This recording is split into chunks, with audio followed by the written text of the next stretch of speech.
Sekarang saya akan menjelaskan bentuk kanonik.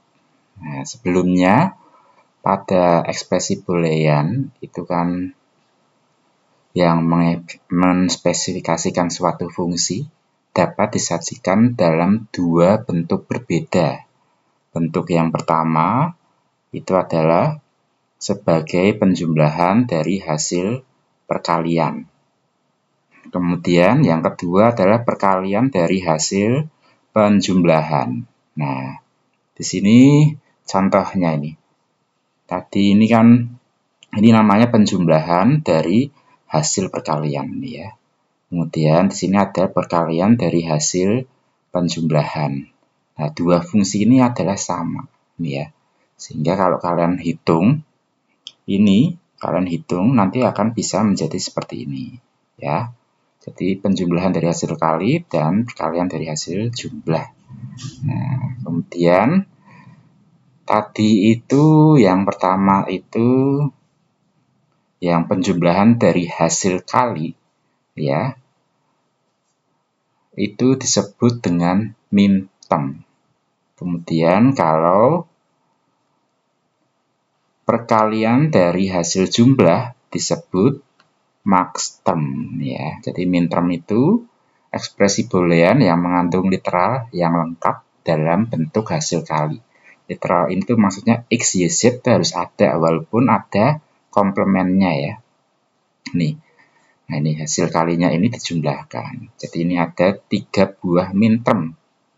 Term yang pertama adalah x aksen, y aksen, z. Term yang kedua x dikalikan y aksen dikalikan z aksen. Dan term yang ketiga x kalikan y kalikan z. Maxterm pun juga sama ini, mengandung literal yang lengkap ya. X, y, z semua ini ya harus ada. Nah, di sini 5 buah maxterm nih ya. Nah, dari sini nih ya.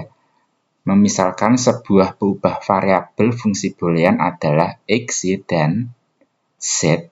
Nah, maka x aksen y itu bukan minterm karena literal tidak lengkap nih ya. Jadi tadi yang saya maksud literal itu harus lengkap itu seperti itu ya tadi ya. Jadi harus terdapat x, y, dan z. Nah, ini minterm yang lengkap ini seperti ini. Maxterm pun juga sama. Di sini maxterm yang lengkap adalah seperti ini. Nah, kalau ini bukan maxterm ya. Nah, kemudian nanti ini ekspresi boolean, karena ini materinya adalah ekspresi boolean, dapat dinyatakan sebagai penjumlahan dari satu atau lebih minterm atau perkalian dari satu atau lebih maxterm disebut bentuk kanonik. Ini ya, jadi ada dua bentuk kanonik yaitu SOP, yaitu sum of product, dan juga POS, yaitu product of sum. Nah, kemudian ini fungsinya bisa dinyatakan dalam bentuk SOP ini. Fungsi x, y, z, yaitu misalnya x aksen, y aksen, z ditambah x, y aksen, z aksen tambah x, y, z. Dikatakan dalam bentuk SOP. Kalau POS-nya adalah ini ya. Jadi kok bisa Pak? Ini nanti kita bisa membentuk sebuah tabel kebenarannya. Cara membentuknya itu kalau untuk minterm, setiap peubah yang bernilai 0 dinyatakan dalam bentuk komplement. Sedangkan peubah yang bernilai 1 dinyatakan tanpa komplement. Kalau maxterm sebaliknya. Setiap peubah yang bernilai 0 dinyatakan tanpa komplement, sedangkan peubah yang bernilai 1 dinyatakan dalam bentuk komplement. Nah, ini untuk tabel kebenaran dua peubah, ini x dan y ya. Dua peubah ini. Nah, ini literalnya sudah lengkap ini ya. X aksen, y aksen dimisalkan adalah M0 itu lambang untuk minterm. Kalau maxterm x ditambah y. Ini jadi kebalikannya ya. Kalau 0 di minterm itu pakainya aksen. Kalau 0 di maxterm itu tanpa aksen. Ini dimisalkan lambangnya M besar 0. Dan seterusnya nih ada x aksen dikalikan y itu M kecil 1 itu lambang minterm. Kalau X ditambah Y aksen itu M besar 1 itu lambang maksimum. Ini adalah tabel kebenarannya. Jadi jangan sampai kebalik ya. Ini M0, 1, 2, 3. Ini M besar 0, 1, 2, 3 yaitu maksimum. Nah, kalau 3 berubah itu seperti ini. Ya, tinggal ditambahkan saja ya. Jadi menjadi ada 8 sebenarnya nih ya. Tapi untuk pelambangannya dimulai dari 0 ya. Yaitu M0 ini ya, X aksen kalikan Y aksen kalikan Z aksen. Kalau maksimumnya itu ditambah ini ya, X tambah Y tambah Z itu adalah M besar 0 dan seterusnya ini. Nah, dari sini kita bisa memisalkan ya dari tabel tersebut untuk membentuk fungsinya. Nah, caranya adalah kalau hasil fungsinya itu bernilai 1, maka nanti bisa kita ambil menjadi bentuk SOP atau mengambil mintermnya.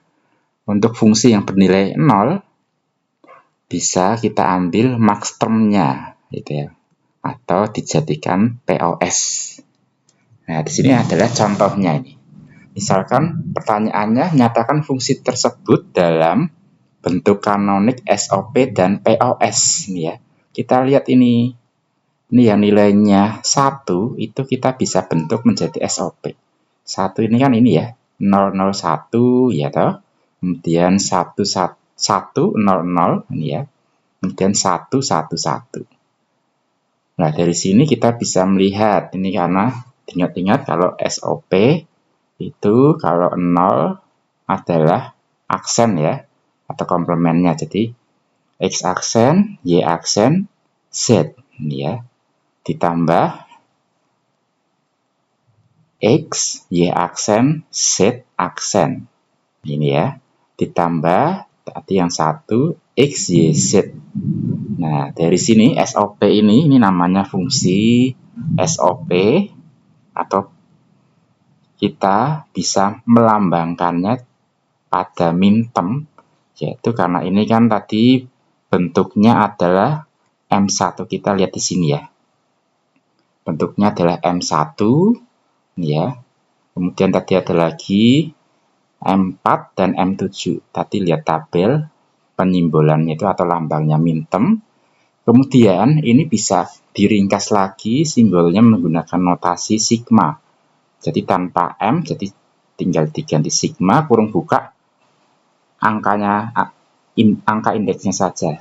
Jadi sigma 147. Jadi nanti jawabannya lengkap seperti ini ya pada latihan soal. Kemudian untuk POS itu kombinasi nilai-nilai berubah yang menghasilkan nilai fungsi itu sama dengan 0. Nih, kita lihat yang 0 hasilnya ini kan 0. Jadi 0, 0, 0, kemudian ada 0, 1, 0, ada 0, 1, 1, ada 1, 0, 1, ada 1, 1, 0. Kita buat menjadi bentuk kanonik POS. Tadi kan kalau POS itu 0-nya itu diubah tanpa komplement ya. Jadi X ditambah Y ditambah Z. Ingat kalau POS itu di jumlah ya. Dalam kurung nih ya. Dikalikan. Selanjutnya adalah X ditambah Y aksen ditambah Z ini. Dan seterusnya ini. Jadi yang 0 ini kita operasikan menjadi sebuah fungsi. Bentuk lainnya kita bisa melihat di lambang kanoniknya tadi, yaitu kalau ini X ditambah Y tambah Z itu adalah M0, ini adalah M2, ini adalah M3, ini adalah M5, ini adalah M6. Atau kita bisa mengurutkan dari sini ya. M0 kan artinya 0, kemudian 2, ini kan jadi 0, 1, 2, 3, 4, 5, 6, 7 gitu ya. Sama saja, jadi M0, M2, M3, M5, M6. Kemudian ini ada simbol notasi, yaitu disebut pi ya, ini pi besar ya. Kalau yang pi kecil itu pada simbol lingkaran itu ya, rumus lingkaran. Kalau ini pi besar, pi 0, 2, 3, 5, 6. Nah, dari sini adalah untuk menjawab soal pada contoh ini. Kemudian, ini ada juga soal lain, untuk tadi ya, menjawab tadi. Kenapa kok bisa sama? Karena nanti dari hitungannya ini ya, hitungan dari notasi posnya ini, P-nya ini ya, ini kan sama ya. Jadi sebenarnya ini tadi SOP dengan POS-nya ini kalau kita operasikan hasilnya pasti sama. Jadi bentuknya sama. Ini kita hitung untuk misalkan menggunakan dua literal ya. Ini ya, dua literal ini X dan Y. Misalnya ini sigma 1, kemudian P X Y-nya 0, 2, 3. Saya gunakan operasinya dari kanan ke kiri ya. Jadi X tambah Y dikalikan X aksen tambah Y kalikan X aksen tambah Y aksen. Dari sini ini kita bisa sederhanakan. Jadi ini kan kalikan pelangi, namun kita abaikan yang X kali Y, kemudian X aksen kali Y. Nah, kita ringkas menjadi X kalikan X aksen tambah Y kalikan Y. Nah, dari sini ini kan berubah ya. Ini jadi Y kali Y kan hasilnya adalah Y. Ya toh? Nah, ini kita hilangkan karena X ketemu X aksen, hilang ya. Karena jadi sesuatu yang hilang, 0 itu ya. Nah, kemudian ini tetap hasilnya nih ya. Nah, ini dikalikan pelangi sama kalikan Y kalikan X aksen ini, Y kalikan Y aksen ini ya. Kemudian ini menghilang karena Y ketemu Y aksen ya. Ingat teorema lagi ya, teorema komplement itu ya. Nah, tadi Y dikalikan X aksen kita balik ini ya. Komutatif ya. Hasilnya adalah X aksen dikalikan Y. Nah, dari sini maka terbukti ya.